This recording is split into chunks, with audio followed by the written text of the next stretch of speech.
गण्डकी प्रदेशका माननीय सांसद महेश भट्टराईले आफ्नो क्षेत्रमा भएको विकास निर्माणको कामको अनुगमन गर्नुभएको छ। कालीगण्डकी गाउँपालिका वडा नम्बर 1 र 2 मा निर्माण भइरहेको बाटो तथा मन्दिरको अवलोकन गर्नुभएको हो। सो अवसरमा स्थानीयले विभिन्न ठाउँमा बजेट विनियोजनका लागि आग्रह पनि गरेका थिए।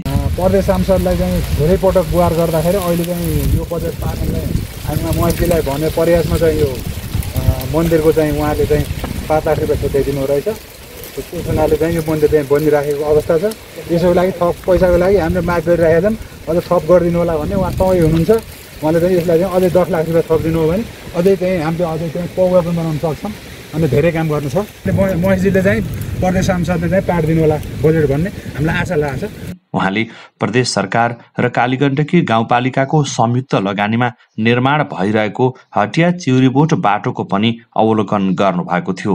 उहाँसँगै प्रदेश प्रतिनिधि कालीगण्डकी गाउँपालिका नेपाली कङ्ग्रेसका सभापति नरबहादुर राणा, सचिव डोलराज पाण्डे, वडा नम्बर 2 का अध्यक्ष खगिसरा आले, नेपाली काङ्ग्रेस वडा नम्बर 1 का सभापति पृथ्वबहादुर समय, क्षेत्रीय प्रतिनिधिहरू हरि पाण्डे, भुवन थापा लगायतको सहभागिता रहेको थियो।